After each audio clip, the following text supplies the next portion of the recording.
Gustavo, we are here. Welcome to the show. How does it feel to be Gustavo today? It feels fantastic.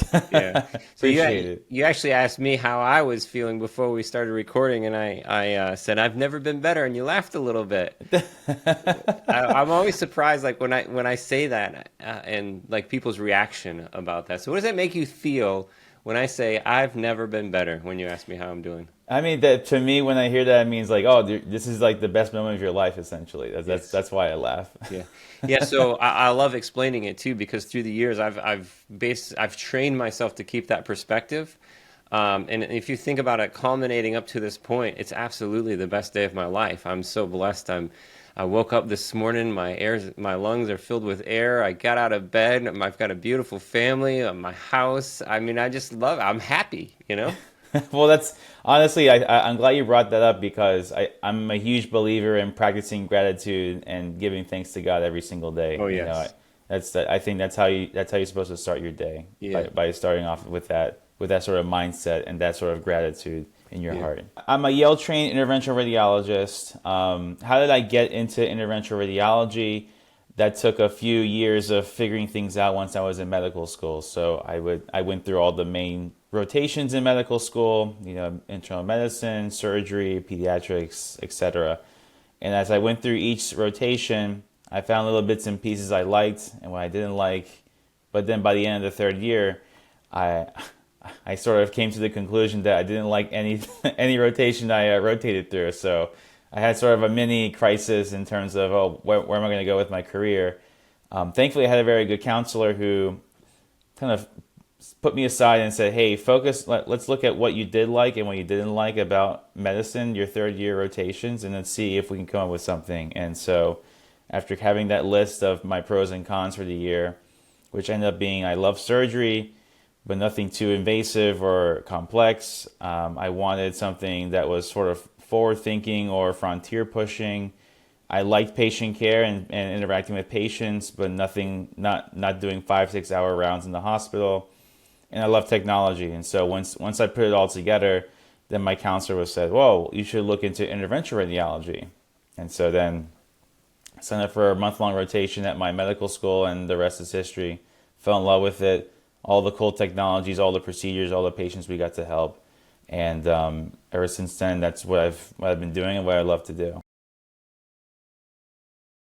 So for me, freedom is the ability to pursue life the way you want it to. And then wealth comes in many forms. There's financial wealth. There's wealth in terms of assets, you know, money, properties, things like that. There's also physical wealth, which is taking care of your body and making sure you know that your body is in the best shape possible to help other people. There's spiritual health, which is making sure that you are your mind is clear, your soul is content, and that you're one with God. So those are all the different parts of wealth, and freedom is the ability to then be able to fully manifest what you want to do in this life. And so one of the ways you can achieve freedom to do what you want in this life is to make sure that you're not tied down to any particular entity or place or workplace, and that you can create for yourself financial freedom to then be able to pursue what you like to do.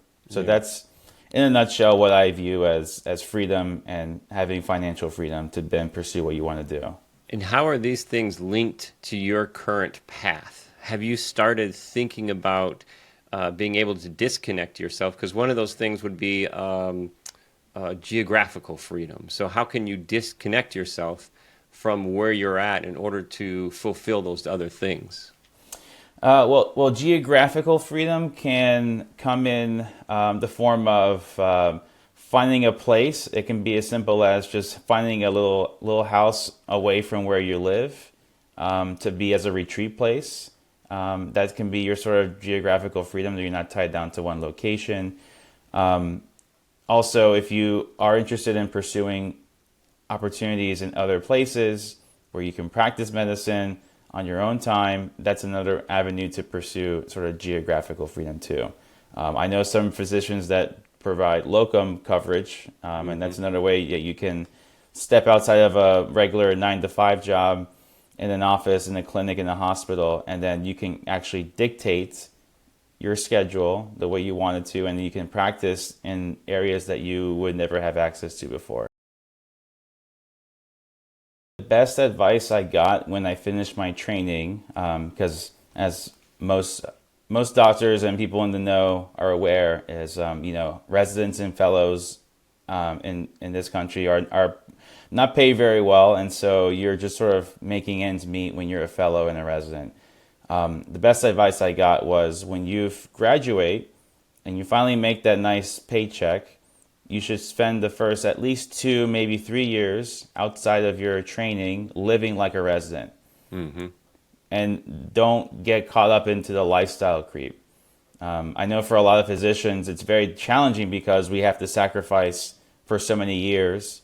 And that sacrifice, can last 5, 7, 9, 10 years. And so when you graduate, the natural instinct is to treat yourself, whether it's, buy a nice watch or a fancy car or something like that. But if you were to put that on hold for a couple more years, pay off your loans, any debt that you have, purchase a home, then you can start from that point forward, then you can start to build that financial wealth that you really do need to. Because in a way, we're all sort of behind the 8 ball when it comes to other professions in terms of building wealth. But by living like a resident for a couple more years, you can catch up very quickly.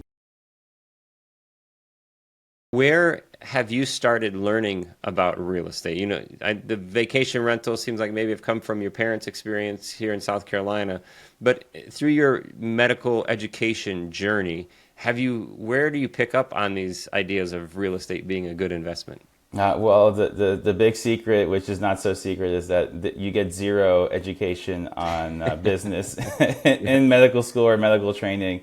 All of it has to be done outside of your medical education.